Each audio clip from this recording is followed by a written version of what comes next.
This story takes place within the borders of a great, enlightened, and civilized country.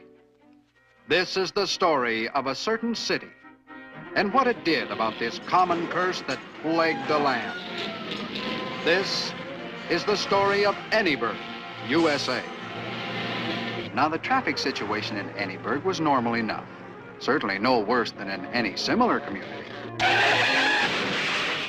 what was a little different in Anyburg was a certain growing feeling of dissatisfaction with their traffic troubles. Homicide on the highways was increasing at a startling rate. And the Anyburgers found that they were becoming somewhat annoyed. In fact, good and sore. It was very obvious to them who was at fault, the automobile. And so the automobile was placed on trial for its life. Will the prosecutor proceed with a cross-examination? Ladies and gentlemen, behold, on the stand, a representative of this criminal band. You are an automobile, are you not? Answer the question, you rattling old putt. Your Honor, I beg leave to consult with the witness. These legal proceedings are scaring him witless. Objection! Permission is granted. Now, calm yourself, Lizzie. Don't get in a tizzy. The judge is supposed to be neutral. But is he? Come, enough of this coddling. I've got to be, toddling. Isn't it the absolute truth that you roared through a 20-mile zone, flagrantly making of our speed laws a mockery? That you then did crash into a restaurant and smash all the crockery? And that you then did callously sneak away, leaving behind a shambles and ruined digestions? Well, yes, I guess I... Your witness. No questions. Next witness. And now, I've placed upon the stand a culprit known as Sports Car. His crime? Just guzzling alcohol and spitting flames. And that's far from all. He takes delight in burning rubber. Screeching tires. And racing as if off the fire. Do you deny these things are so? Yeah, man, I guess you ought to know. Oh, a hopeless case beyond suggestions. Your witness now, sir. No questions. And next, ladies and gentlemen, gaze upon this decrepit old heap. He's got only one eye and no brakes at all, and just enough power to creep. Just hear how he rattles. Observe his worn tires. He's the type every safety test shuns. I turn this renegade over to you. Do you wish to examine him now, sir? No questions.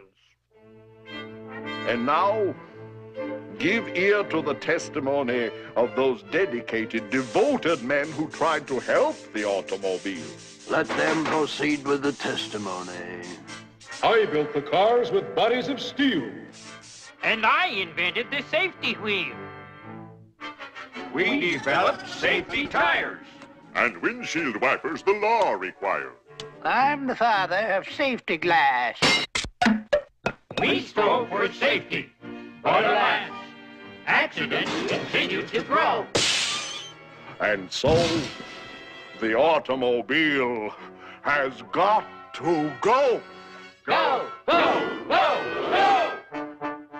Mr. Cyrus P. Slide Rule of the Bureau of Highways. Would you please tell us of your department's valiant efforts to pave the way for safety for the automobile? I used my brains and hired some brawn. We labored late from early dawn, leveling hills, straightening byways, building concrete superhighways. We posted them with helpful signs, divided them with curbs and lines. My roads were perfect, I must confess, but those miserable autos made them all a mess. Yes, we know only too well what happened on your beautiful highways. To the automobile's depraved mind, these perfect roads were an invitation to open the throttle, step on the gas. They took delight in following dangerously close behind each other with spectacular and disastrous results. Oh, there's only one end to this tale of woe. The automobile has got to go! Ladies and gentlemen, I rest my case. I know you will bring in, without delay, a verdict of guilty! And now, what has the attorney for the defense got to say? With your indulgence, I'll set the scene. Please gaze upon my magic screen. Now, what appears before your eyes? A speeding automobile, would you surmise? Let's fade the car out, if we can. And what's revealed? A speeding man. Okay, baby. Let's see if we can do 90. Can't let that train beat me to the crossing. Come on, come on. Clear the road. Little does this chap realize he's heading straight towards his demise. Your car's body is made of steel. But alas, frail human bodies are harder to heal. Now, would you call this car drunk? No, sir, not at all. It's the people inside it who've had alcohol. We won't get home until morning. We won't get home until morning. To mix alcohol with driving is rash. Note the result, the inevitable. Now, here's the police lineup. All violators. Look 'em over. Ordinary citizens. Okay, take this one. What's the charge? Reckless driving, 2 counts. Looks harmless. Well, take another look. Here's how harmless he is. Take this sweet young thing. The charge, hit and run. Now take a closer look. Could be shoot and run just as well. Take this mild-mannered gentleman. He's a speeder, a 3-time offender. Let's get him into correct focus. This is no exaggeration. Look out for him. Lights, please. I think we all know who the criminal in this case really is. It's you, and it's me too. Say, where did everybody go?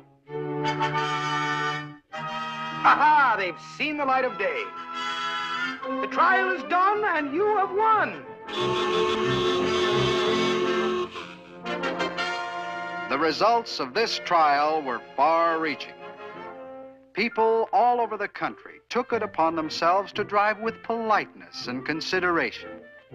Safety and sanity returned to the highway. The motor millennium had arrived. But not for long. Well, it was a nice try. And where there's life, there's hope. Let's hope.